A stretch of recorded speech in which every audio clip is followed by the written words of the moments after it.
Na palavra do Senhor. Então, abra a sua Bíblia para capítulo 2 do livro de Daniel. Nós continuaremos nesta oportunidade olhando para este livro, aprendendo e tentando, ao máximo do possível, viver de acordo com a instrução da palavra do Senhor. Então, por repetidas vezes eu tenho dito e abordado a história como não a nossa história, porque não é e não se trata da minha ou da sua história, se trata da história de Deus. Tá? A história é o desenrolar da vontade de Deus, e aí sim a nossa história, a minha pequena história, a sua pequena história, a pequena história da vida de Daniel e de seus amigos, elas estão inseridas dentro da macro história que Deus está escrevendo. É a história da revelação de Deus, é a história da redenção.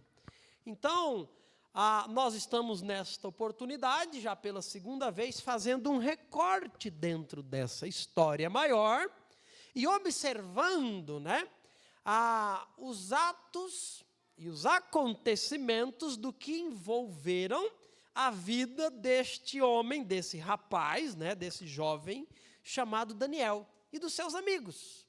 Então, começamos isso no domingo passado e nós olhamos para o capítulo 1 de Daniel, observando muitas coisas. E uma delas é que Deus é o Senhor da história. Deus é quem conduz a história. E Deus que conduz a história, no capítulo 1 de Daniel, permite a Babilônia chegar sobre Judá e prevalecer, invadir e roubar os utensílios sagrados do templo do Senhor e levar embora para o templo do Deus de Nabucodonosor.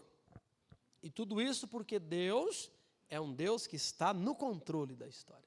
Deus não só está no controle da história, como o propósito que Deus traçou envolvendo-nos em amor é executado.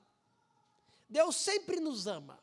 E o juízo aqui narrado por Daniel, envolvendo a invasão da Babilônia, é um reflexo do amor do Senhor para com o povo da aliança. O povo havia se distanciado de Deus. O povo havia trocado Deus e substituído por deuses. O povo havia afastado das ordens que Deus havia dado até mesmo para o descanso na terra. Deus havia dito, 6 anos, planta e colhe.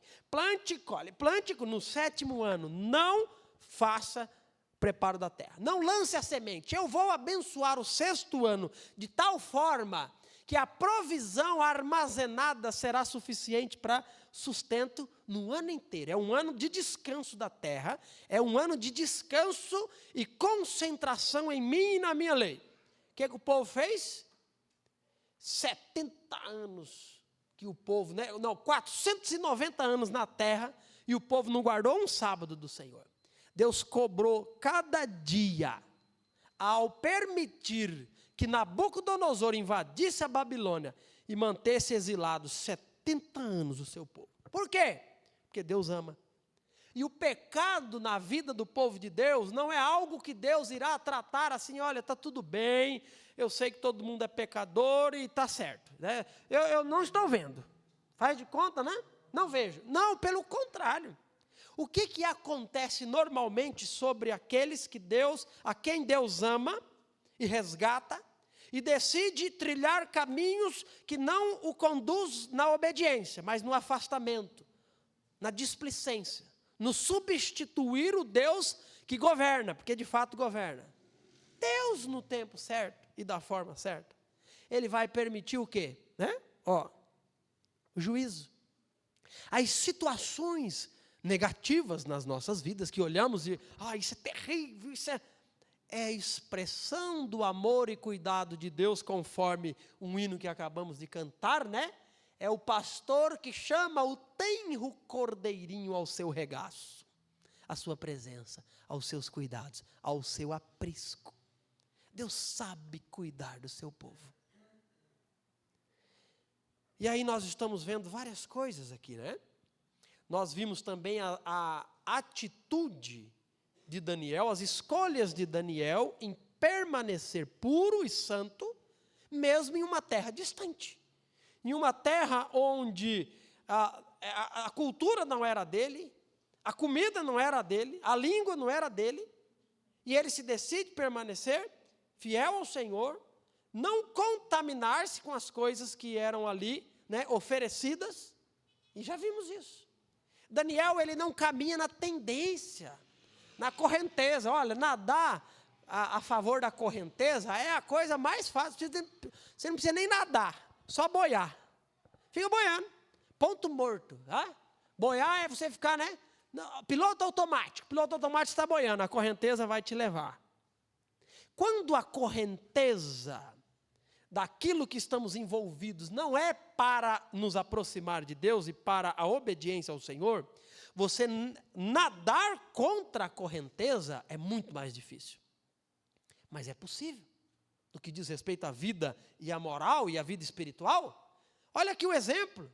Esse rapaz está junto com seus amigos, com tantos outros rapazes, né, vivendo no palácio do rei, podendo comer da comida do rei, e ele decide não fazer aquilo porque aquilo desagradava o seu Deus. Tem muita gente que entende que o contexto é determinante para as minhas atitudes. Muita gente não só entende, como defende isso. Tem gente que defende, né, de forma organizada, lógica, estrutural, e tem gente que não entende nada disso, mas vive com esse sentimento. De que se eu estiver em um ambiente contrário a Deus, pronto, lascou. Eu também escorrego. O que a Bíblia vai abordar e dizer para nós? Que os nossos erros, independente do contexto, é de responsabilidade sua, minha. É fato que um bom contexto te coloca num caminho favorável à obediência, ao respeito, a honestidade. Em um contexto terrível, a tendência natural é a desobediência, a desordem, a promiscuidade, seja lá o que for. Influencia, sim, mas não determina. Não determina. Aquilo que fazemos é determinado pelo coração e o desejo que queremos. Sabe por que fazemos o que fazemos? Porque queremos o que queremos. Por que Daniel, em um contexto contrário à obediência e à fidelidade, se mantém firme e puro? Porque o seu desejo era agradar ao Senhor. Esses dias eu vi um pedacinho de uma entrevista, e eu ouvi aquilo e falei, rapaz, a que ponto a gente chega, né? Porque antes da entrevista, falando do contexto que determina. É assim, né, que a psicologia não só entende, mas defende, ensina. Sabe por que o marido é carrasco com a esposa e bate na esposa? Não é porque necessariamente ele é um homem mau, mas porque talvez lá atrás, quando ele era um rapazinho, uma criança, o seu tio-avô deu um grito com ele, gerou um trauma dentro dele, que hoje, ele, descontrolados, né, ele agride a família. É assim. Sabe por que a mulher, né, ela não guarda segredos, ela conta para os outros, ela fofoca. Não é fofoca, ela compartilha. Né? Tá. Por quê? Porque quando criança, existiu uma situação, e aí vai falar de algum trauma, de alguma coisa. Aí eu vi esses dias a seguinte entrevista, eu não tinha ouvido isso ainda. Eu ouvi. O camarada, ele tem uma síndrome. E essa síndrome é o seguinte, né?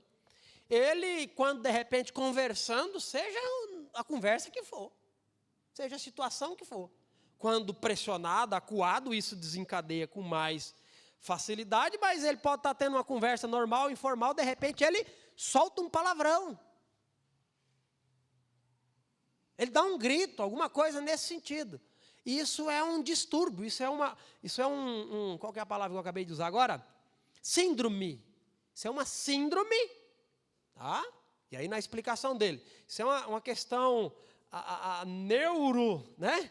Degenerativa, psiquiátrica, que envolve o comportamento, tal, que é neurônios que se chocam, não sei o quê, e ele está tendo uma conversa sobre Deus aqui, e de repente ele, fala um palavrão. Mas ele não é o culpado, é essa síndrome. É o contexto. Se apurar um cara desse, ele é capaz de cada 10 palavras falar 9 palavrão. Aí eu fiquei pensando, fiquei imaginando hoje, né? Falei, já pensou um cara desse? De repente, conversando com a minha esposa e meus filhos, e ele, de repente, ter palavras assim, acho que a psicologia tem que catalogar uma nova síndrome. A síndrome de um homem que esgana o outro, né, quando isso acontece. Vamos justificar.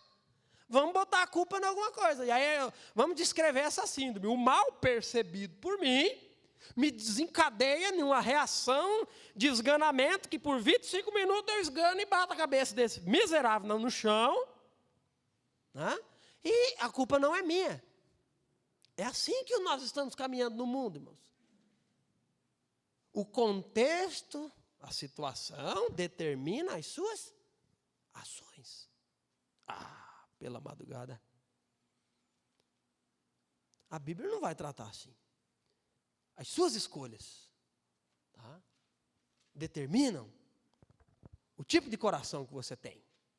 E o tipo de coração que você tem justifica aquilo que você faz. Então, se o seu coração de verdade, sinceramente deseja e ama a Deus, você vai caminhar com esforço.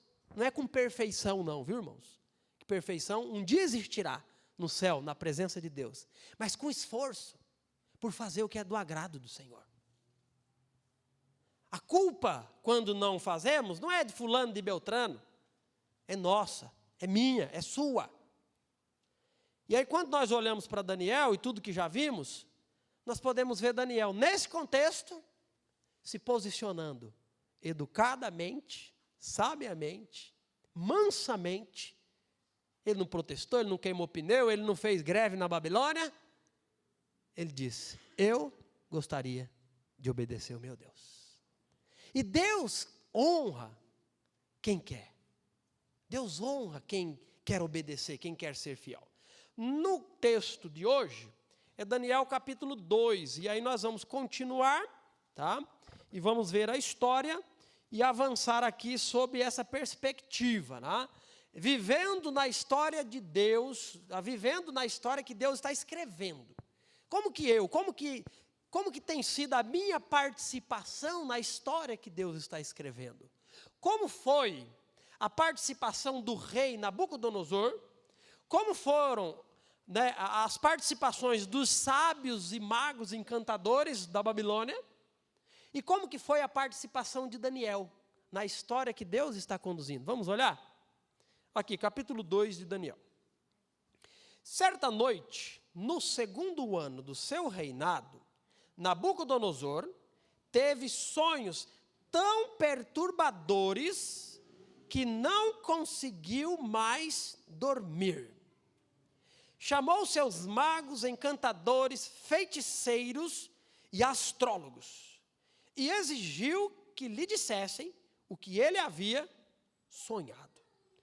Quando se apresentaram ao rei, ele disse, tive um sonho que muito me perturbou e preciso saber o que significa. Hoje eu vou fazer diferente, eu não vou ler todo o capítulo, eu vou lendo, parando, explicando, e lendo, parando, explicando, tá bom? Então, é bastante texto. O que é que nós vemos aqui? Vamos olhar a participação do rei na história que Deus está escrevendo. Então, o rei teve sonhos. E sonhar, irmãos, não é problema nenhum. Na verdade, cientificamente falando, o sono só é sono e possível porque sonhamos. Tá? Quando você dorme, apagou, é porque o seu cérebro está sonhando. O cérebro não para.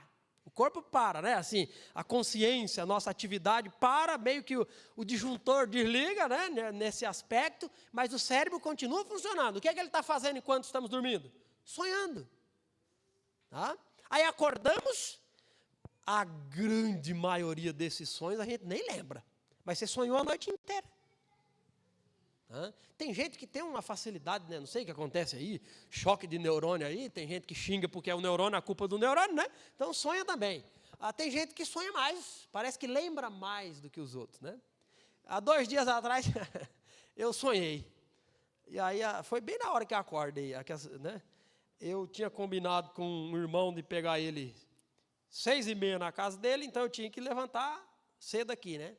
E normalmente eu levanto 15 minutos depois daquele horário que eu tinha que levantar. Aí a Suzana percebeu e me acordou. Mas quando a Suzana acordou, eu estava sonhando.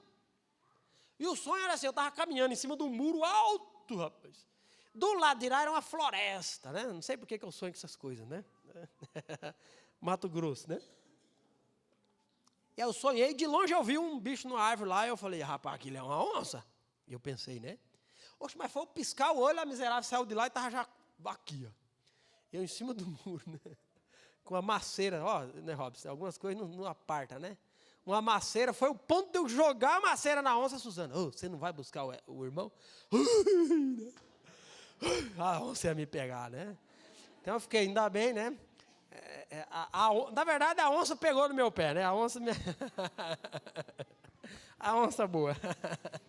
Então, mas acordei, tudo bem, passou o sonho, né? Nada de...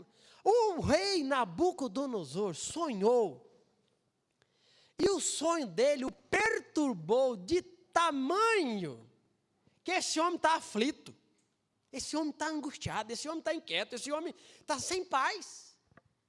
Olha o sonho desse homem.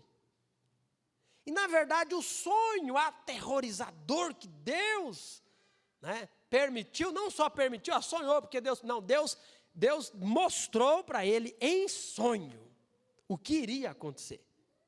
E ele está desesperado. E sabe qual que é a participação dele na história que Deus está escrevendo? Como eu e você, ele vai tentar encontrar respostas. Ele vai tentar encontrar a solução. E aí ele chama toda essa cambada de gente aqui, né? É mago, é encantador, é macumbeiro, é adivinhador de leitura de mão, tem tudo aqui, é essa turma aqui. Né? Sábios, conselheiros, faz tudo parte. E aí o homem que não serve, não conhece o Senhor, ele procura resolver os seus problemas de maneira horizontal. Ele não considera Deus. Ou quando muito, né, o rei aqui, ele considera o quê? Ele considera os deuses. Ele sabe que existe, mas ele não tem acesso, ele precisa do outro. E o que é interessante, nós vamos seguir aqui na leitura, logo os magos vão dizer para ele o seguinte, rei, isso daí só os deuses podem saber, e os deuses não vivem entre os homens. Olha o pensamento. Um Deus não é alguém entre nós. Olha a forma como o rei lida com toda essa situação. E mais do que isso, o rei, ele dificulta a interpretação do sonho. Por quê? Aqui eu tenho para mim, tá? Eu tenho para mim que esse rei já começou a perceber que é muito charlatanismo esse negócio, né? É muita blá, blá, blá. Esse negócio de adivinhação, esse negócio de... o rei falou, eu tive um negócio aqui, um sonho tão perturbador, mas é o seguinte, eu quero saber o que isso significa, mas eu não vou contar o sonho. Conte o sonho para mim. Meu irmão, a saia ficou justa. Ficou justa. Por quê? Bom, se você falar para mim o que aconteceu, até eu que sou besta, vou inventar alguma coisa, certo? Dá uns minutos aí, que eu já vou, não, isso aqui e tal, não sei o quê, né? Se o sonho for de briga, de negócio, eu fosse psicólogo, né? Não, isso aqui é o vizinho do tio, do sobrinho, ele gritou, tá? Interpretando, estou dando o significado das coisas, botando os pingos nos is. Agora, bota o outro na parede de verdade, fala, adivinha o que eu estou pensando agora? Vai, adivinha meu pensamento? Pronto. Ninguém é capaz. Foi isso que o rei fez. Eu quero o significado, mas eu não vou contar o sonho. Quer ver a participação dos magos, dos conselheiros, dos encantadores aqui, na história que Deus está escrevendo? Quer ver como que eles participaram? Vamos ler? Versículo 4 nos diz assim, ó. Então os astrólogos responderam ao rei em aramaico. Ó, eles são espertos também, são estudiosos, são inteligentes. Que viva o rei para sempre, a saudação, né? Conte-nos o sonho e nós lhe diremos o que ele significa. O rei, porém, disse aos astrólogos: estou falando sério. Se não me disserem qual foi o sonho e o que ele significa, vocês serão despedaçados, e suas casas transformadas em montes de escombros.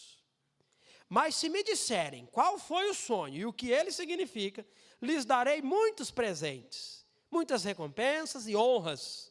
Portanto, digam-me qual foi o sonho e o que ele significa. Aí o versículo 7. Eles disseram novamente: ó rei, conte-nos o sonho e então lhe diremos o que ele significa. O rei respondeu: sei o que estão fazendo.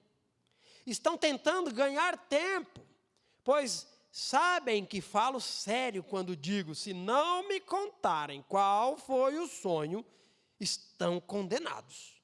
Por isso conspiram para me dizer mentiras, na esperança de que mudarei de ideia. Digam-me, porém, qual foi o sonho, e então saberei que podem explicar o que ele significa. Os astrólogos responderam ao rei: não há ninguém em toda a terra capaz de dizer ao rei o que foi o sonho. E nenhum rei, por maior e mais poderoso que fosse, pediu algo assim a um mago, encantador ou ao astrólogo. É impossível cumprir a exigência do rei. Ninguém, exceto os deuses, podem dizer qual foi o sonho. E os deuses não vivem entre os mortais. O rei ficou furioso e ordenou que todos os sábios da Babilônia fossem executados. E por causa do decreto do rei, foram enviados homens para encontrar Daniel e seus amigos e matá-los. Viu aqui o desenrolar da história, dos fatos? Os magos, eles são envergonhados. O rei quer saber o significado do sonho. Eles chegam lá, né? Não sei lá como que chegaram, talvez como de todas as outras vezes. Esse povo era tratado assim, né?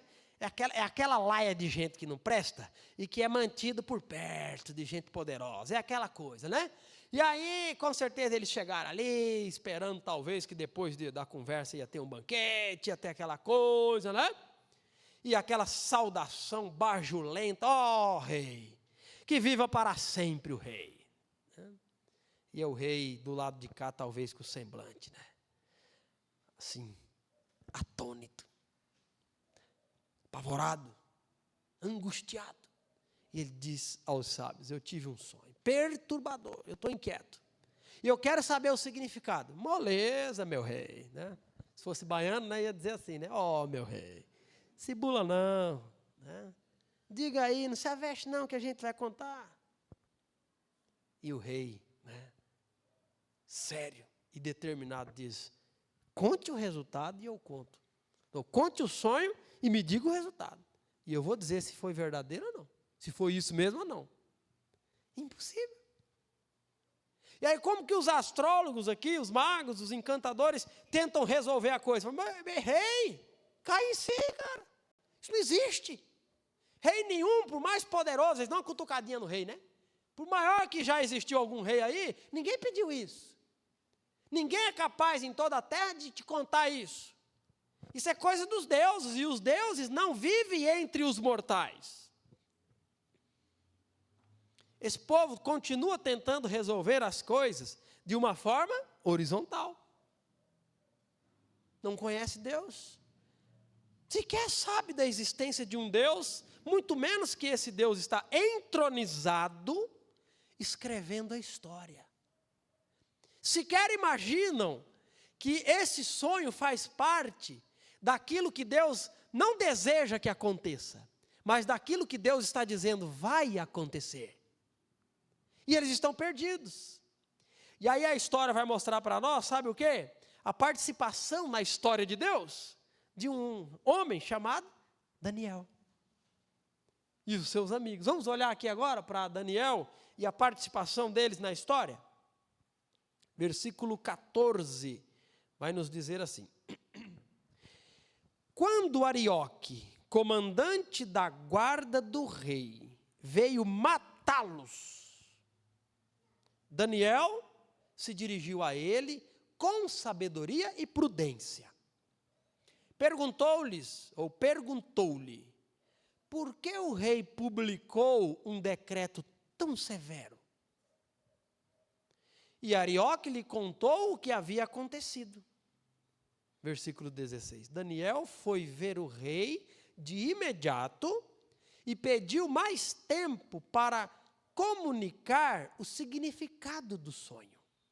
Em seguida, então ele sai da presença do rei, em seguida voltou para casa e contou a seus amigos, Ananias, Misael e Azarias, o que tinha acontecido. Pediu que suplicassem ao Deus dos céus que tivesse misericórdia deles e lhes revelasse o segredo, para que não fossem mortos com os outros sábios da Babilônia. Naquela noite, o segredo foi revelado a Deus numa visão. O segredo foi revelado a Daniel numa visão. Então, Daniel louvou o Deus dos céus e disse: louvado seja o nome de Deus para todo sempre, pois a ele pertencem a sabedoria e o poder. Ele muda o curso dos acontecimentos, remove reis e seus tronos e põe outros no lugar, dá sabedoria aos sábios e conhecimento aos eruditos, revela as coisas profundas e misteriosas e sabe o que está escondido nas trevas, embora ele seja cercado de luz. Eu te agradeço e te louvo, ó Deus, de meus antepassados, pois me deste sabedoria e força. Tu me mostrastes o que te pedimos e revelaste o que o rei exigiu. Então Daniel foi falar com Arioque, a quem o rei havia ordenado que executassem os sábios da Babilônia. Não mate os sábios, disse. Leve-me ao rei, e eu interpretarei o sonho dele. Sem demora, Arioque levou Daniel ao rei e disse: encontrei um dos exilados de Judá, que dirá ao rei o significado do sonho. O rei disse a Daniel, também chamado de Beltesazar: você pode mesmo me dizer qual foi meu sonho e o que significa? Daniel respondeu: não existem sábios, encantadores, magos, nem adivinhos capazes de revelar o segredo do rei. Mas há um Deus nos céus que revela segredos. E ele mostrou ao rei Nabucodonosor o que acontecerá no futuro.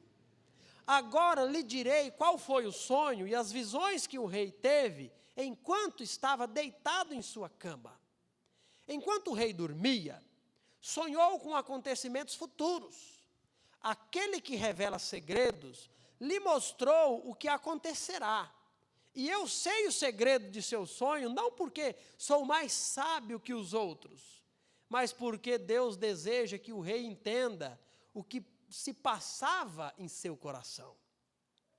Em sua visão, ó rei, havia à sua frente uma enorme estátua brilhante, e a aparência dela, ela era assustadora. A cabeça da estátua era feita de ouro puro, o peito e os braços eram de prata, e a barriga e os quadris eram de bronze. As pernas eram de ferro, e os pés, uma mistura de ferro e barro cozido. Enquanto o rei observava, uma pedra foi cortada de uma montanha, mas não por mãos humanas. Ela atingiu os pés de ferro e barro e os despedaçou. Toda a estátua se desintegrou em minúsculos pedaços de ferro e barro, bronze, prata e ouro. Então o vento levou tudo como se fosse palha na eira, mas a pedra que derrubou a estátua se tornou uma grande montanha que cobriu toda a terra. Esse foi o sonho. Agora direi ao rei o que ele significa. Ó rei, o Senhor é o maior de todos os reis. O Deus dos céus lhe deu soberania, poder, força e honra. Ele o fez governante de todo o mundo habitado, e pôs até os animais selvagens e as aves debaixo de seu controle. O Senhor é a cabeça de ouro.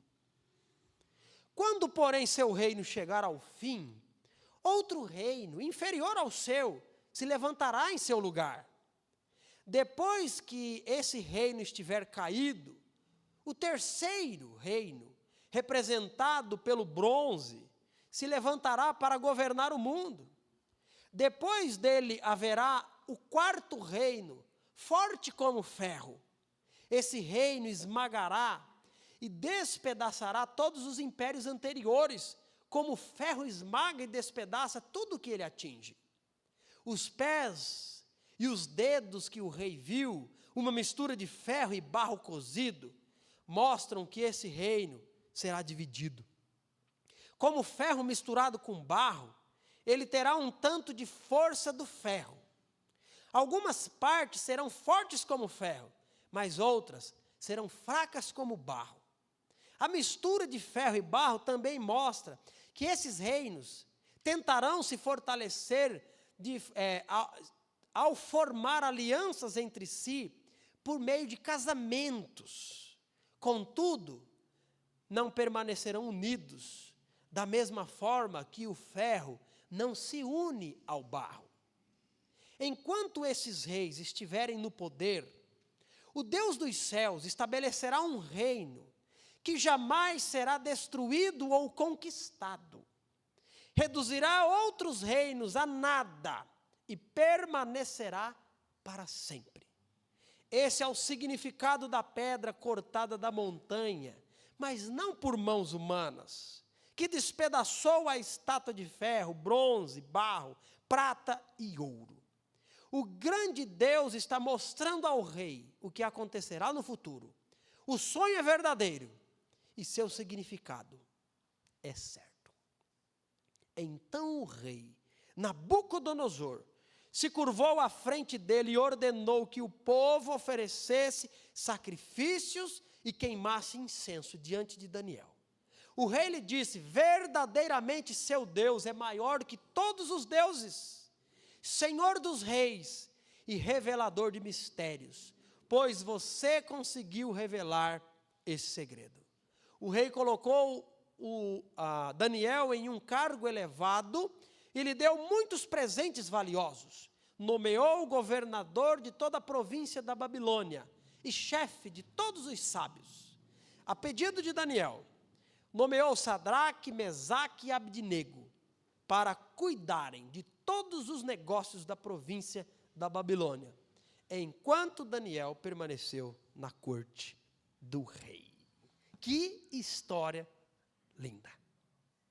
Vamos olhar agora a participação de Daniel. Tem muita coisa que a gente poderia explorar aqui, que não é necessariamente o objetivo desse recorte que propus tratar, né? A história de Deus, né? A minha participação na história que Deus está escrevendo. Olhamos o rei, olhamos os magos, vamos olhar agora para Daniel. Então, já lido, nós vemos aqui que quando Daniel fica sabendo da determinação, da ordem do rei, mate todos os sábios, encantadores, magos, mate os adivinhos, mate todos. Ninguém adivinhou nada. Pode matar. E ele sai em obediência. Arioque é o responsável chefe pela execução. E ele vai buscar, sabe quem também, junto com esse pessoal? Daniel e seus amigos, que haviam sido instruídos em toda a ciência da Babilônia, para orientar o rei, conforme o capítulo 1 nós estudamos. E aí Daniel, e o texto vai dizer com sabedoria e prudência, ele pergunta para o rei, para Arioque, né? O que levou o rei a determinar algo tão severo como isso? E Arioque conta para Daniel. Daniel vai, se apresenta o rei e diz, rei, dê mais um tempo. Dê mais um tempo e eu vou contar-lhe o que tudo isso significa. Ele sai da presença do rei, ele conta para os seus amigos, né, Ananias, Misael e Azarias, e o compartilhar desta informação tem um objetivo. Meus amigos, oremos ao Senhor. Busquemos ao Senhor em oração, porque se o Senhor não falar, nós e todos os sábios do reino seremos executados. E eles vão clamar a Deus. O homem que conhece a Deus diante das situações difíceis da vida, ele compartilha a situação. Não é proibido contar as coisas. Não é proibido falar com pessoas certas no momento certo. Nunca foi. Mas o homem que conhece a Deus, acima de qualquer tentativa de resolver as coisas, em um âmbito horizontal, ele procura verticalmente aquele que pode revelar os sonhos. Aquele que pode instruir de verdade. Aquele que pode apontar o caminho. Aquele que abre portas onde ninguém abre, fecha a porta que ninguém é capaz de abrir. É esse o Deus dos céus a quem Daniel volta se dizendo, Senhor, socorre-nos. Senhor, fale conosco. Senhor, diga o que tudo isso significa. E o texto diz para nós que Deus revelou naquela noite. E aí nós vemos esse belo poema, essa oração maravilhosa de Daniel enaltecendo o Senhor, louvando o Senhor. Quem entende que Deus é o escritor da história e a sua vida participa de tudo isso, quando as bênçãos chegam, não tem dificuldade de olhar e dizer, louvado é o nome do Senhor. É o Senhor quem está dando. Quando as coisas vão embora, não tem dificuldade de dizer, o Senhor deu, o Senhor levou. Porque o Senhor reina soberanamente, conduzindo a história. E Daniel, diante da revelação, ele se volta para Deus e ele diz, louvado seja o nome de Deus para todo sempre. E aí, imediatamente, ele procura Arioque e me chama muita atenção. Chama muita atenção do que Daniel faz agora.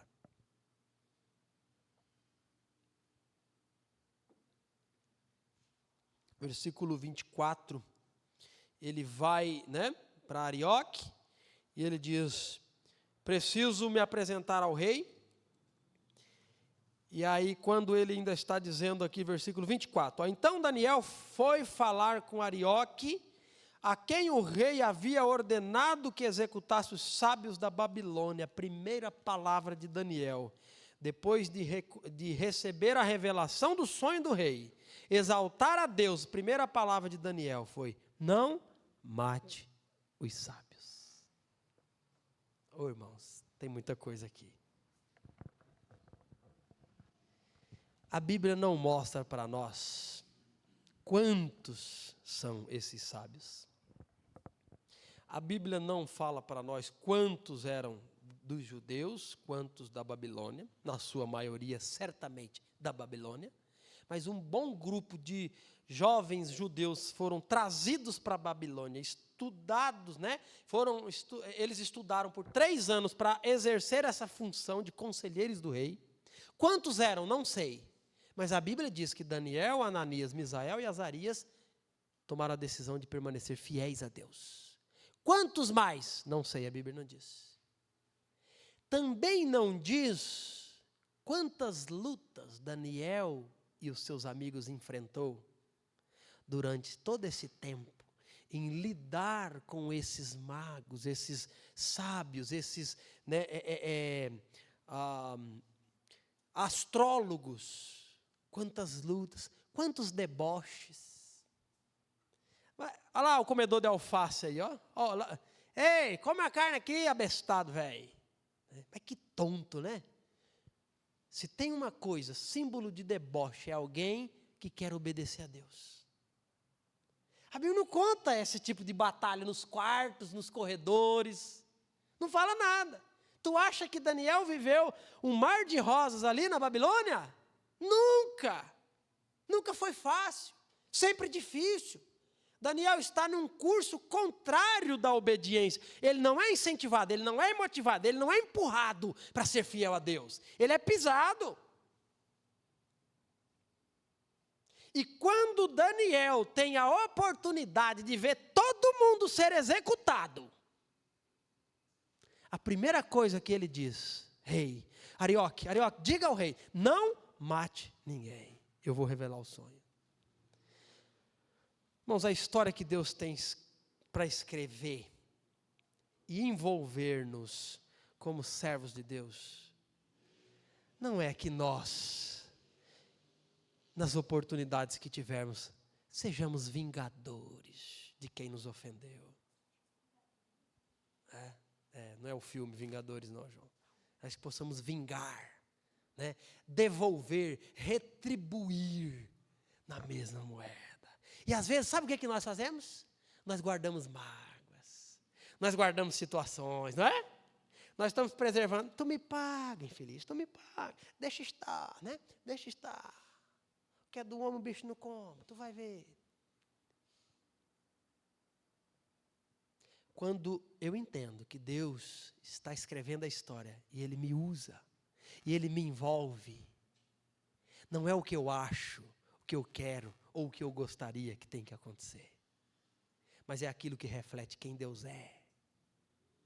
E Daniel vai e diz: não mate ninguém.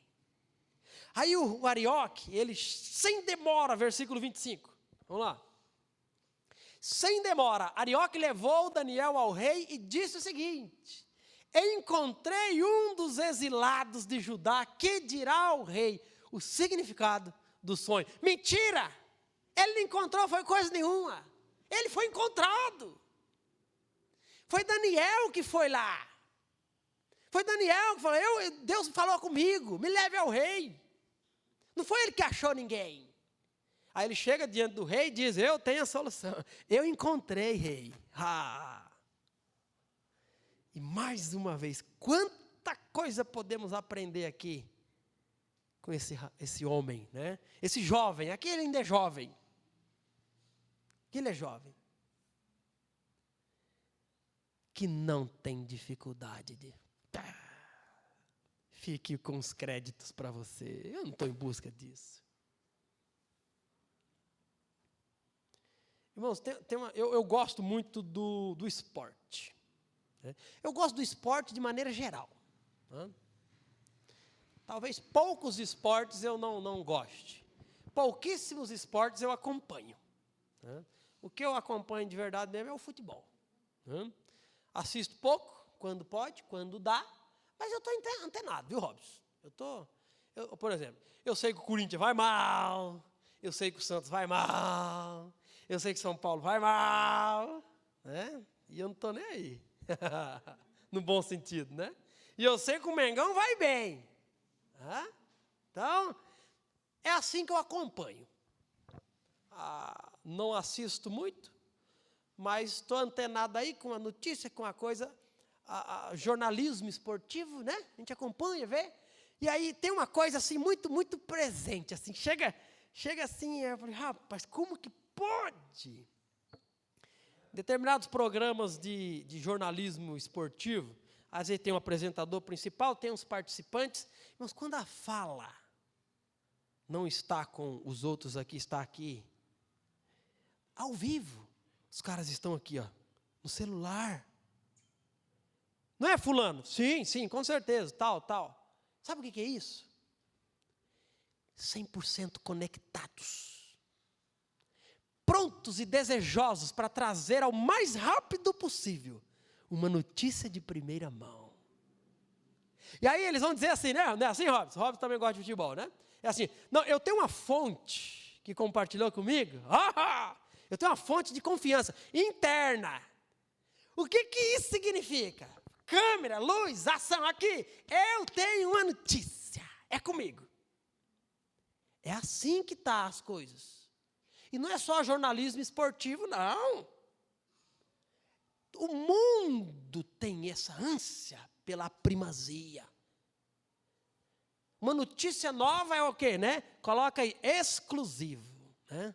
Um jornal de desgraça, de morte, de suicídio. Bota exclusivo, porque só nós estamos transmitindo. Vai lá, comandante, fuma aí, corta para mim, tudo essa chacina ao vivo aí.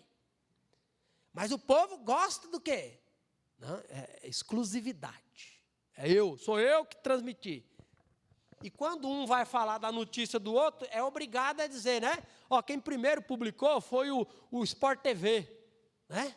O da Band aqui tem que falar, não, a notícia saiu lá no Sport TV, pronto. Aí agora ele pode, por quê? Porque quer os créditos. O que Daniel está fazendo aqui? Hey, eu encontrei alguém. Daniel nem está preocupado, nem liga. Nem diz, não, mais ou menos. Para quê? É a história de Deus sendo escrita. Apesar de Daniel, Deus está escrevendo, envolvendo Daniel.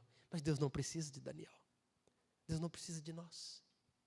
E o que nós vemos aqui é Daniel demonstrando compaixão pelos seus, vamos chamar assim, pelos seus algozes, seus inimigos. E aí o texto vai, né, continuar para nós aqui, e Daniel vai tratar propriamente dito do sonho que o rei teve. E o rei enxergou uma estátua gigante, assustadora, cabeça de ouro, né, peitoral aqui, para não ler todo o texto de novo, deixa eu, né, pegar aqui, o peito e os braços de prata, o ventre, os quadris, a barriga e os quadris de bronze, e as pernas de ferro, os pés, barro e ferro. E aí uma pedra, né, cortada de uma montanha, e eu gosto da expressão, não por mãos humanas. Uau! E essa pedra vem igual um meteoro de lá para cá, espedaça a estátua. E o texto, gosto também dos detalhes, diz, minúsculos pedaços de barro, ferro, prata, bronze e ouro. Virou poeira e o vento levou. E aquela pedra que derrubou tudo, ela cresceu e ela dominou, ela sobressaiu por toda a terra. Uau! É de perturbar ou não? Você é doido? Qualquer um fica malucamente assustado. Não é só a lembrança de alguma, parecia, não. Foi algo colorido que o rei viu, palpável. E aí Daniel vai revelar o sonho. E aí Daniel vai dizer, rei, a cabeça de ouro é o seu reinado. O reinado babilônico durou 97 anos. Nabucodonosor foi rei desse império, né? Que instalou-se ali, né? Instalou-se o império babilônico com o rei Nabucodonosor. E todo esse império, esse reinado todo, durou 97 anos. Mas um camarada chamado, né, Dário, ou Dario, Medo, né, do reinado Medo persa, ele derrotou a Babilônia. E o reinado dele durou 209 anos. E ele, na visão aqui, representa, né, o peito e os braços de prata. E aí Daniel vai dizendo que a barriga e os quadris de bronze é o reinado que derrota o reinado medo-persa e se estabelece como rei sob a liderança de um homem chamado Alexandre o Grande. É o império, o reinado da Grécia, que durou 267 anos. Até que o próximo reinado, as pernas de ferro, né, os pés, ali envolvendo os pés de barro e ferro, é o Império Romano. E o Império Romano dura 412 anos. Ele se inicia ali, se não me recordo agora, né, os números eu posso estar enganado, não anotei isso, acho que 63 antes de Cristo até 300 e tanto depois de Cristo. O Império Romano durou 412 anos. E o Império Romano era forte como ferro, mas era exatamente isso, misturado com gente de todas as outras, né, nações e cultura, como barro. Olha aqui o que Daniel vê e revela. E foi exatamente o que ruiu Roma. E aí o que Daniel vê? Ele fala uma pedra cortada não por mãos humanas. Vai destruir todos esses reinos, todos os seus adversários, e vai estabelecer um reino inquebrável, permanente, perpétuo. E essa pedra é a vinda de Jesus Cristo. É isso que Daniel revela para o rei. E eu não quero agora destacar os aspectos escatológicos disso, não é, como disse no começo, o objetivo, mas eu quero concluir dizendo que esse texto apresenta para nós um Deus que está no controle da história. Ele está no controle da história. Deus estabelecerá física, visível, concretamente, o seu reino milenar nessa terra. O Senhor já tem trabalhado, o Senhor já veio, o rei voltará, estabelecerá o seu reinado. Mas o que quero destacar é que Deus é o Deus que conduz o curso da história. Deus não é o responsável pelas atrocidades que os homens cometem. Mas apesar das atrocidades que os homens cometem, Deus continua no curso da história. Não importa o quão longe você tenha ido, Deus continua no controle das coisas. O que faz diferença na minha participação na história de Deus é o quanto eu coopero com o Senhor. Mas querendo você ou não, Deus vai conduzir as coisas para os fins que Ele determinou. O convite para você e para mim diante dessa história, sabe qual é? Renda-se ao Senhor. Se entregue ao Senhor. Ele não só sabe o que acontecerá, Ele tem determinado o curso da história. Renda-se ao Senhor como aquele que pode fazer alguma coisa diante de situações difíceis, como Daniel. Louve ao Senhor quando Ele te conduzir pelo caminho, pela a resposta vinda do Senhor. Deus falou, Deus revelou, Deus instruiu muito no passado através dos sonhos.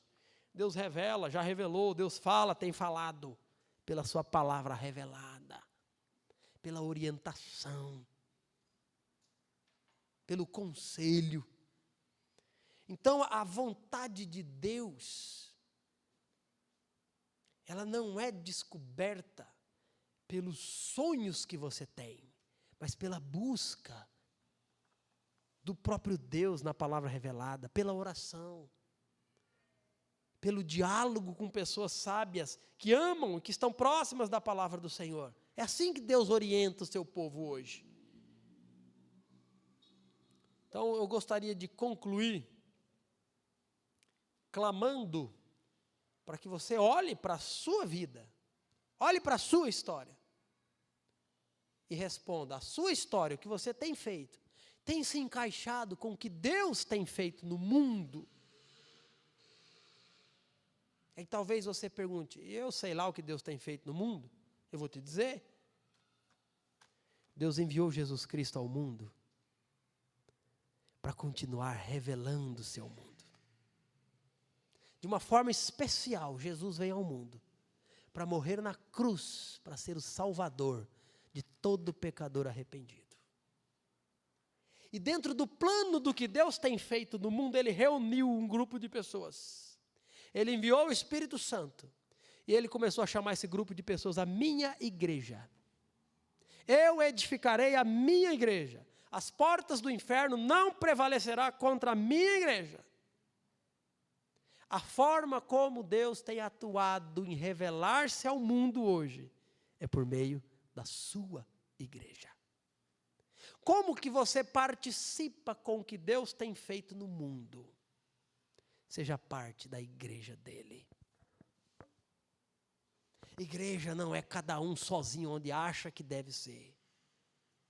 Igreja é um povo reunido, seja lá onde que for, para adorar, para cantar, para ouvir a palavra do Senhor, para orar, para bendizer o Deus da nossa salvação, para ser fortalecidos e continuar segunda, terça, quarta, quinta, sexta, sendo luz nesse mundo, sendo sal da terra e anunciando as verdades daquele que me chamou das trevas para a luz. Isso é uma história sendo, contribuindo e estando alinhada com a história do que Deus está fazendo no mundo. Talvez você possa já ter sido alguém alcançado pelo Senhor. Mas a sua história e a sua vida não diz que você tem vivido assim. Pelo contrário, tem vivido em função do seu eu. Do que você acha, do que você quer, do que você gosta. Arrependa-se. Volte para o Senhor e deixa Deus escrever a história, apesar de você. Deixa Ele te usar. Pai, nós te louvamos e nós te agradecemos. Nós te exaltamos e nós te glorificamos porque Tu és o Deus da história. Nós te agradecemos porque o Senhor não nos deixou sem orientação, sem informação quanto ao que farás ainda no futuro. Mas aquilo que é importante e necessário, o Senhor já disse. E o Senhor que veio como parte do plano perfeito, o Senhor disse que voltará, e que buscará a tua igreja, e que estabelecerá neste mundo o teu reino perpétuo, e que todos aqueles que servem ao Senhor, não só participarão do teu reino, mas serão do Senhor para todo sempre.